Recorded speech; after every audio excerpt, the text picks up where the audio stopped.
వెంకటేశ్వర స్వామి కుబేరుడి వద్ద ఎంత అప్పు ఉన్నాడో మీకు తెలుసా?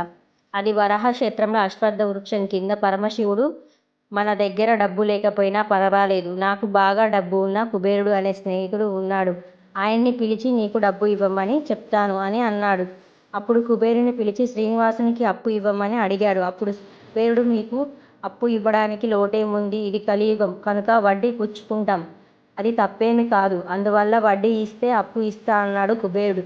వెంకటేశ్వర స్వామి ఆశ్చర్యపోయి యుగధర్మంకి ఎవరైనా కట్టుబడాల్సిందే. అలాగే వడ్డీ ఇస్తా అన్నాడు. అప్పుడు డబ్బు ఎంత కావాలి అని అడిగాడు. రుణగ్రహి శ్రీనివాస, రుణదాత ధనేశ్వర అని ప్రామిసరీ నోటు రాసుకొని అశ్వత్థ వృక్షం కింద 14 లక్షల రామచంద్రమూర్తి ముద్రలు కలిగిన బంగారు కాసులకు ప్రతి 100 కాసుకి 1 కాసు ఇచ్చేటట్టు, యుగాంతం అయ్యాక అసలు ఇచ్చేటట్టు నోటు రాసి ఇచ్చి డబ్బు ఇవ్వమని అడిగారు. నోటు రాసి ఇచ్చినందుకు సంతోషమే గాని యుగధర్మం కనుక సాక్షి ఉంటే డబ్బు ఇస్తా అన్నాడు.